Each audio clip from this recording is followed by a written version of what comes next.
The breaking point.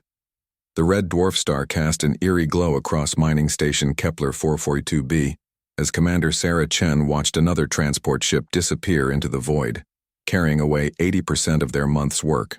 Her weathered hands gripped the observation deck's railing as she counted the vessels leaving their asteroid mining operation. 23 ships filled with rare minerals that human miners had risked their lives to extract, all heading to the core worlds where alien species lived in luxury, while humans scraped by on the remaining scraps.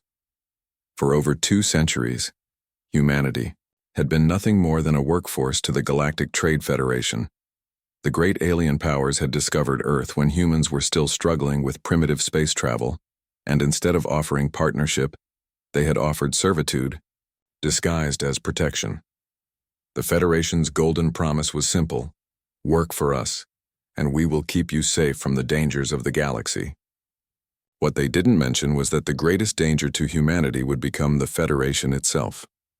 Dr. Marcus Webb joined Sarah at the observation window, his scientific mind always calculating, always planning. His graying beard couldn't hide the determination in his eyes as he spoke quietly. Another shipment gone, another month of our people barely surviving on rations while they feast on our labor. His voice carried years of frustration, but also something else that had been growing stronger lately: hope. The Federation had divided humanity across dozens of systems, spreading them thin on purpose to prevent any organized resistance. Mining. Colonies like Kepler 442b were scattered throughout the outer rim, far from Earth and far from each other. The alien overlords believed this isolation made humans weak and dependent. They were about to learn how wrong they were. Engineer Riley Santos emerged from the maintenance tunnels, her coveralls stained with coolant and her tools still in hand. Despite being only 28, she had become the station's chief engineer, through pure skill and determination. "The new modifications are complete," she whispered to Sarah and Marcus.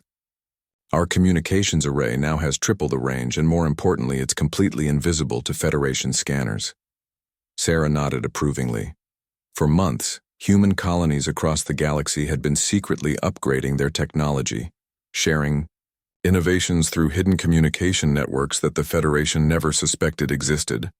While the aliens saw humans as simple laborers, they failed to notice that some of those laborers were brilliant scientists, engineers, and strategists who had been quietly preparing for this moment. The breaking point came on a Tuesday that started like any other. Transport Captain Zexitar, an arrogant member of the reptilian saurid species, arrived for the monthly collection with his usual contempt for human life. His scaled face twisted into what passed for a sneer as he watched human workers loading his ships. "You creatures work too slowly," he hissed through his translator. "Perhaps we need to reduce your food rations to motivate better performance." Sarah stepped forward, her military bearing evident despite years of forced labor. "Our people are already working 16-hour shifts, Captain. Any less food, and you'll start losing workers to malnutrition." Zextar's yellow eyes narrowed. "Dead. Humans can be replaced. There are always more of your kind breeding somewhere." He gestured dismissively with a clawed hand. "I want production increased by 30% next month, or this station will be relocated to a more motivating environment." The casual cruelty in his voice was nothing new, but something had changed in the humans around him.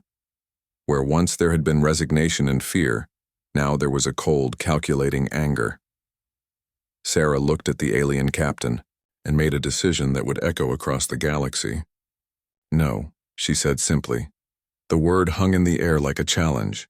Zextar's head tilted in confusion. In 2 centuries of human servitude, no human had ever simply refused a direct order from a Federation official. "What did you say, creature?" Zextar demanded, his hand moving to the weapon at his side. Sarah stood straighter, and her voice carried across the loading dock for every human to hear. "I said no. We're done being your slaves. We're done watching our children grow up malnourished, while you grow fat on our work. We're done pretending that this arrangement benefits anyone except you." The other humans on the dock had stopped working, their attention focused on their commander. Some looked terrified, others looked hopeful, but all of them looked ready to follow Sarah's lead. Zextar drew his weapon, a plasma pistol that could cut through steel. You forget your place, human. The Federation's protection comes with a price, and that price is obedience. Dr. Webb stepped up beside Sarah, his scientific mind having calculated this moment for months. Actually, Captain, you're the one who forgot something important. You never bothered to learn what humans are truly capable of when we stop holding back. Riley's voice came through the station's communication system, calm and professional. All Federation vessels in the area, please note that your ships are now completely disabled. Your engines, weapons, and communication systems have been remotely shut down by systems you didn't know we had installed during routine maintenance visits to your ships. Zextar's confident expression faltered as he pressed his communicator and received only static. Around the station, Federation transport ships began to drift powerlessly, their crews frantically trying to restart systems that humans had quietly sabotaged over months of preparation. Sarah smiled for the first time in years. You see, Captain, while you've been treating us like simple laborers, we've been learning. Every time your ships docked here, our engineers studied your technology. Every supply run gave us access to your computer systems. Every casual insult motivated us to work harder on our real project. The station's lights dimmed for a moment, then blazed brighter than ever as hidden power systems came online. Across the loading dock, panels slid away to reveal weapons and equipment that definitely hadn't been there during the last Federation inspection. Marcus continued the explanation, his voice filled with satisfaction. For 200 years you've underestimated human ingenuity. You thought we were just good at following orders and operating machinery. You never realized that the same minds that could run your mining equipment could also reverse engineer your technology and improve upon it. Riley's voice returned through the speakers. Captain, your people always wondered why humans seemed so naturally gifted at maintaining and repairing alien technology. The truth is, we weren't just maintaining it. We were studying it, copying it, and making it better. Every human colony in the galaxy has been secretly building and preparing for this day. Zextar raised his weapon toward Sarah, but found it completely unresponsive. His scaled face showed the first signs of real fear. This is impossible. Human technology is centuries behind ours. Sarah's smile grew wider. Was centuries behind yours. But you made one critical mistake, Captain. You gave us access to your technology, your ships, your communication networks, and 200 years to figure out how to use them against you. Every human mechanic, every human technician, every human engineer across the galaxy has been part of the greatest collaborative project in our species' history. The loading dock's main display screen activated, showing a map of the local star systems. Red indicators began appearing throughout the region as human colonies across multiple worlds simultaneously declared their independence from Federation control. Dr. Webb pointed to the display. While you were counting your profits, we were building a network. Every human settlement, every mining operation, every labor colony has been secretly connected and coordinating for this moment. The Federation scattered us across the galaxy thinking it would make us weak. Instead, it gave us strategic positions throughout your territory. Riley emerged from the control room, no longer dressed as a simple engineer, but wearing the uniform of someone who had spent years preparing for military command. Our communication network spans 47 star systems, Captain. Every human colony is now coordinating their actions. Your transport ships throughout the sector are currently experiencing the same system failures as your vessels here. Sarah took a step closer to the increasingly nervous Zextar. You want to know the beautiful irony of all this, Captain? You taught us everything we needed to know to defeat you. Every time you forced us to repair your ships, we learned their weaknesses. Every time you made us operate your mining equipment, we understood your industrial processes. Every time you treated us like we were too stupid to understand your technology, you gave us the opportunity to surpass it. The station shuddered slightly as massive engines that had been hidden in the asteroid's core came online. Through the observation windows, they could see other asteroids in the field beginning to move, revealing themselves to be not natural rock formations but carefully disguised human installations.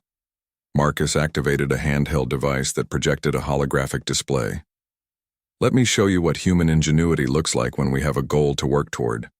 This asteroid isn't just A mining station, Captain. It's a mobile fortress, one of dozens we've built throughout the Outer Rim. While your people saw worthless rocks, we saw opportunities to build something that could defend our people. The hologram showed the internal structure of their asteroid base, revealing manufacturing facilities, weapon systems, and living spaces for thousands of humans. But more impressive were the similar installations appearing throughout the star system as other asteroids revealed their true nature. Riley coordinated the display from her control station. Every mining operation you assigned us became a construction project. Every transport ship you sent us became a source of materials and technology. Every casual visit from your inspectors became an intelligence-gathering opportunity. Humans are very good at working together toward a common goal, especially when that goal is freedom. Zextar's weapon clattered to the floor as the full scope of human preparation became clear. This is impossible. The Federation has controlled this galaxy for millennia. You're just one primitive species among hundreds. Sarah picked up the alien weapon and examined it with casual familiarity.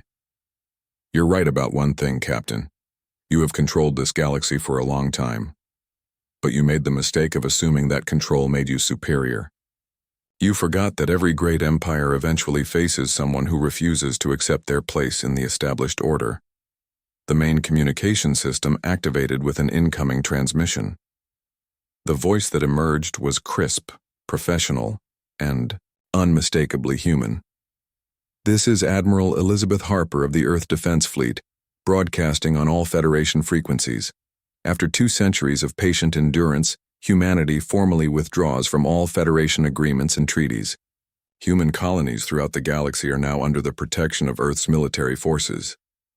Dr. Webb smiled at Zextar's shocked expression. Surprised, Captain? You shouldn't be.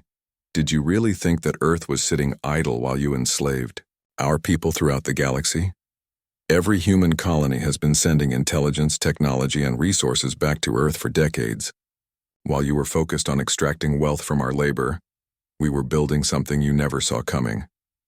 The display screens around the loading dock activated, showing images that made Zextar's blood run cold. Massive ships, clearly of human design but incorporating technology far beyond what the Federation believed humans possessed, were emerging from hidden positions throughout the sector. These weren't converted mining vessels or jury-rigged transports. These were purpose-built warships that looked like nothing the galaxy had ever seen. Riley coordinated the tactical display with obvious pride. Captain, meet the Ghost Fleet. While your people were convinced that humans couldn't build anything more sophisticated than mining equipment, our finest engineers and scientists were designing vessels specifically to counter Federation technology. Every weakness you showed us, every tactical doctrine you used against other species, every technological advantage you believed made you superior, we've accounted for all of it. Sarah gestured toward the massive ships visible through the observation windows. The beautiful thing about being underestimated, Captain, is that it gives you the element of surprise. Your people never suspected that human colonies were actually forward operating bases, or that our mining equipment could be rapidly converted to military production, or that our communication networks were actually coordination systems for the largest resistance movement in galactic history. Admiral Harper's voice continued the broadcast. All Federation vessels in human space have 60 minutes to withdraw to core system territories. Any ship that remains after that deadline will be considered hostile and dealt with accordingly. This is not a negotiation. This is a notification that the balance of power in this galaxy has permanently shifted.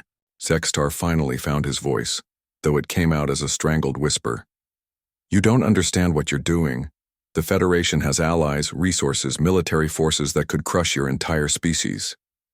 Dr. Webb activated another display, this one showing Federation fleet positions throughout the galaxy. Red markers indicated human colonies, and the tactical situation became immediately clear.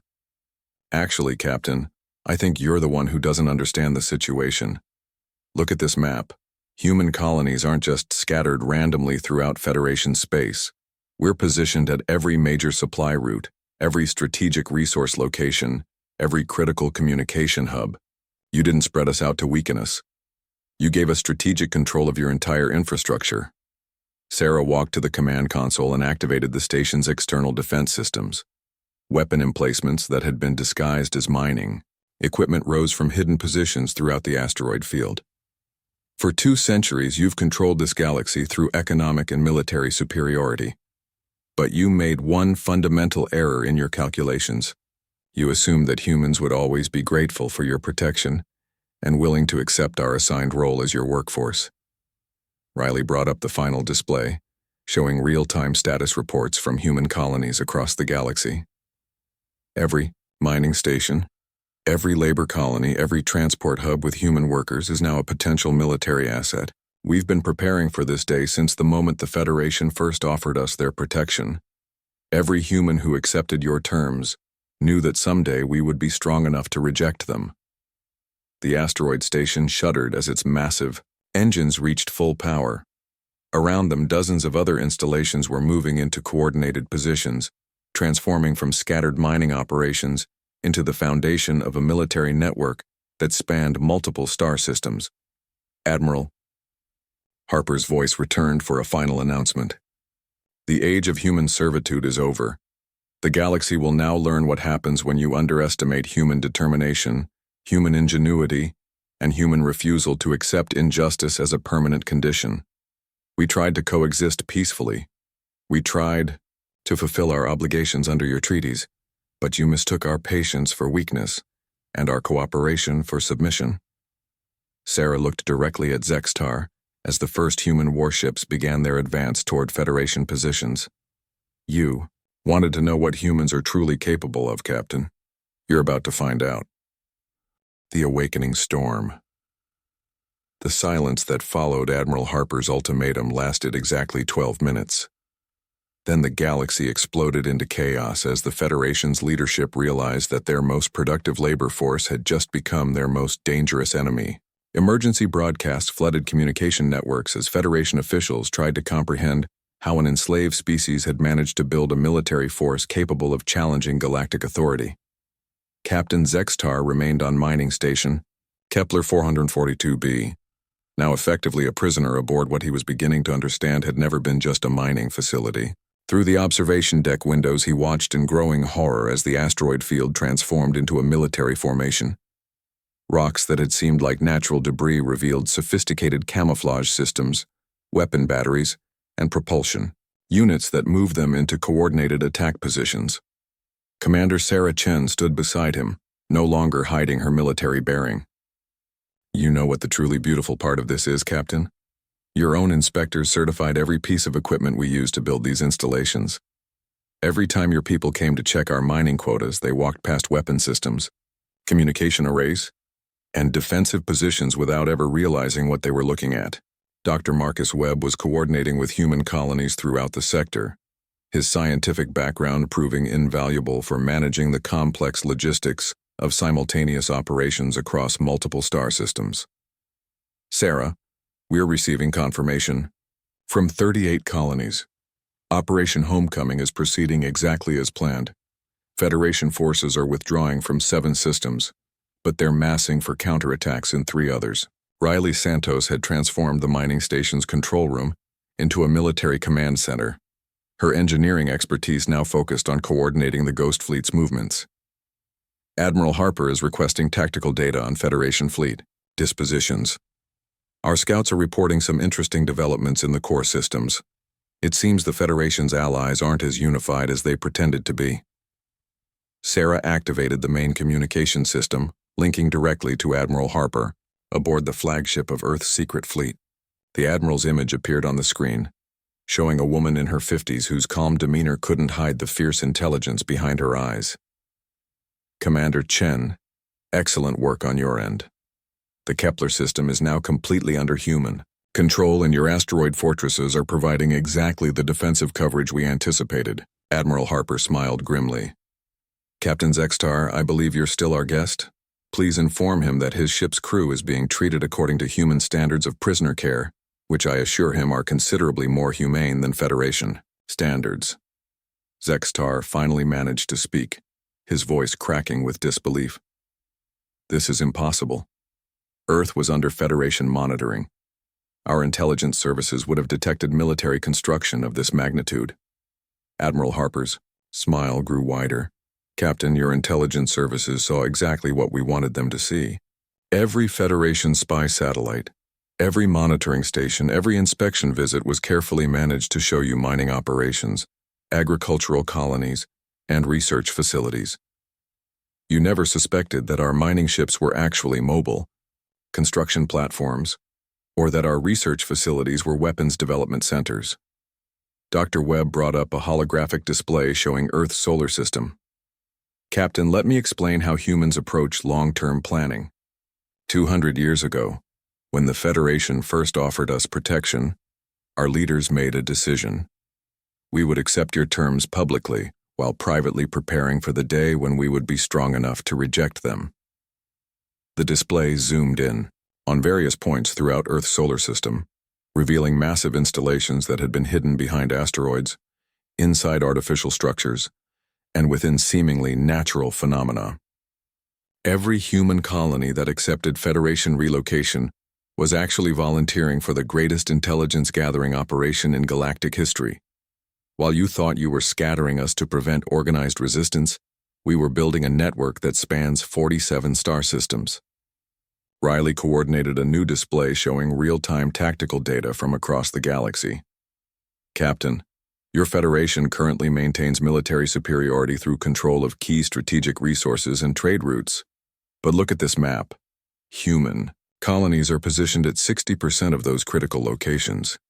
We're not just rebelling against your authority, we're cutting off your ability to maintain it. Admiral Harper continued the briefing from her flagship. For decades, Federation policy has been to use economic leverage and military superiority to control member species. But that strategy has a fundamental weakness. It requires those member species to continue cooperating with the system that oppresses them. Humans have just demonstrated that cooperation can be withdrawn. Zextar studied the tactical displays with growing panic. You're talking about disrupting the entire galactic economy. Billions of beings depend on Federation trade networks for survival. Sarah turned to face him directly. Captain, you're absolutely right. The Federation's control over this galaxy is based on economic dependence. But you made one critical error in your calculations. You assumed that humans would never be capable of offering an alternative to Federation control. The main display activated with an incoming transmission from across the galaxy. The speaker was clearly human, but wearing the uniform of what appeared to be a diplomatic service. This is Ambassador Chen Wei, speaking on behalf of the Independent Human Alliance. We are broadcasting a formal invitation to all non-Federation species who have been marginalized or oppressed by the current galactic order. Dr. Webb explained the significance to their captive audience. Captain, while you were focused on extracting resources from human colonies, our diplomats were making contact with every species that has been excluded from Federation membership or exploited by Federation policies. Humans aren't the only ones who have been waiting for an opportunity to challenge the established order. Riley brought up communication feeds from across the galaxy, showing responses to the human rebellion from dozens of different species. Captain, we're receiving formal alliance requests from the hegemony remnants in the Outer Spiral, the Free Traders Coalition, and even some of the core system species who have been reduced to client status by Federation economic policies. Admiral Harper's tactical briefing continued. The Federation's military advantage was based on the belief that no single species could challenge their combined forces. But humans haven't been working alone. Every species that has been marginalized by Federation policies has been watching and waiting for someone to make the first move. The display showed fleet movements throughout the galaxy as various species began coordinating their actions with human forces. Ships that had been hiding in deep space or disguised as merchant vessels were revealing themselves as military assets aligned with the growing rebellion. Sarah gestured toward the expanding tactical display. Captain, this is what happens when an oppressive system creates too many enemies. The Federation controlled the galaxy by ensuring that potential rivals never had the opportunity to coordinate their resistance. But humans provided that opportunity. Zextar watched his worldview crumble as the scope of the rebellion became clear. This will destroy everything. The Federation has maintained peace and order for millennia. Dr. Webb activated a historical display showing Federation expansion over the centuries. Captain, the Federation maintained control, not peace. Every species that refused to accept client status was either conquered or eliminated. Every world that possessed strategic resources was claimed for Federation use. Every civilization that developed technology beyond approved levels was suppressed or absorbed. Riley coordinated incoming reports from human colonies throughout the galaxy. Sarah, we're receiving tactical updates from the forward positions. Federation forces are attempting to retake the Rigel mining complex, but our defensive installations are holding. More importantly, 3 Federation client species in that sector have declared their independence and are requesting human military support. Admiral Harper's image showed satisfaction as she reviewed the strategic situation. The Federation's greatest weakness was their belief in their own superiority. They never considered that the species they oppressed might be capable of learning, adapting, and eventually surpassing their oppressors' capabilities. The tactical display updated again, showing Federation fleet movements as they attempted to respond to simultaneous rebellions across multiple sectors. Captain Zextar, observe how your military forces are being stretched thin. The Federation's strategy was always based on overwhelming local resistance before it could spread. But humans have ensured that resistance is erupting everywhere simultaneously. Sarah walked to the observation deck, looking out at the transformed asteroid field where human installations were coordinating their defense of the sector. Captain, your people made the mistake of assuming that human patience indicated human weakness. You never realized that we were using that time to prepare for this moment. The communication system activated with an urgent transmission from the Federation capital world. The speaker was clearly terrified as he delivered his report. All Federation forces, be advised that human installations throughout the galaxy are demonstrating military capabilities far beyond previous intelligence estimates. Fleet Command is implementing Emergency Protocol 7. All non-essential personnel should evacuate to core system territories immediately. Zextar listened to the panic in his superior's voice with growing despair.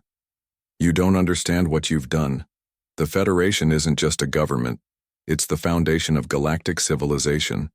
Without it, there will be chaos, warfare, economic collapse. Dr. Webb brought up a comprehensive analysis of galactic resource distribution and trade networks. Captain, you're partially correct. The current system will collapse. But humans have spent 2 centuries studying that system and designing improvements. The chaos you're predicting assumes that no one has prepared alternatives to Federation control.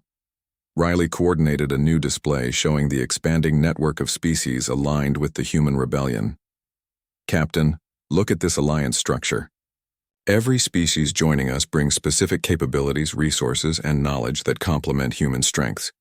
We're not just destroying the old system, we're building a better one. Admiral Harper's transmission showed the strategic situation from a fleet commander's perspective. Captain Zextar, your Federation controlled the galaxy through a combination of military superiority, economic leverage, and information control.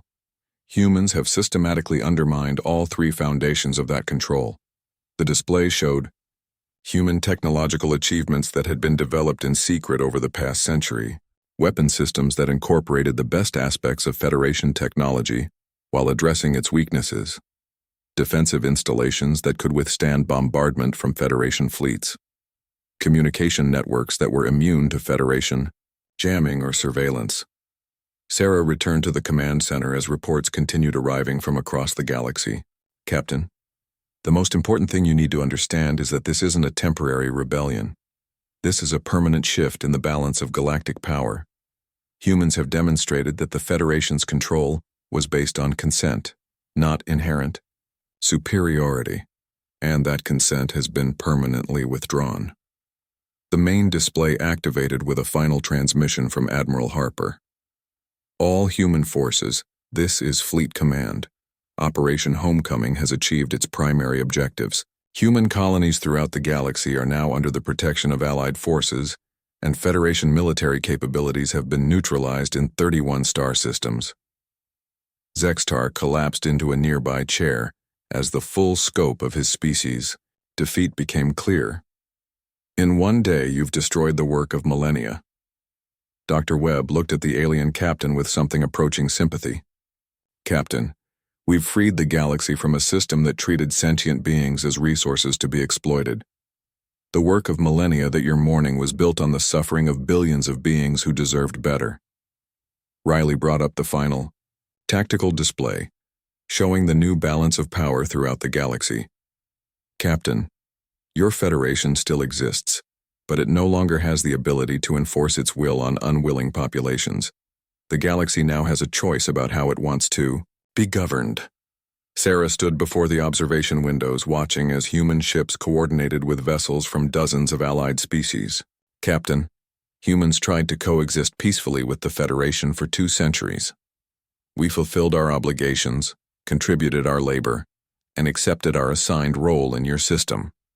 But we never stopped preparing for the possibility that someday we might need to choose freedom over security.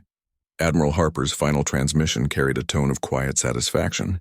The galaxy underestimated human determination, human ingenuity, and human refusal to accept injustice as a permanent condition. Today, the galaxy learned what happens when you push humans too far. As Federation ships throughout the sector began their withdrawal to core territories, Sarah turned to address Zextar one final time. Captain, you asked what humans are truly capable of when we stop holding back. Now you know. We're capable of changing the galaxy.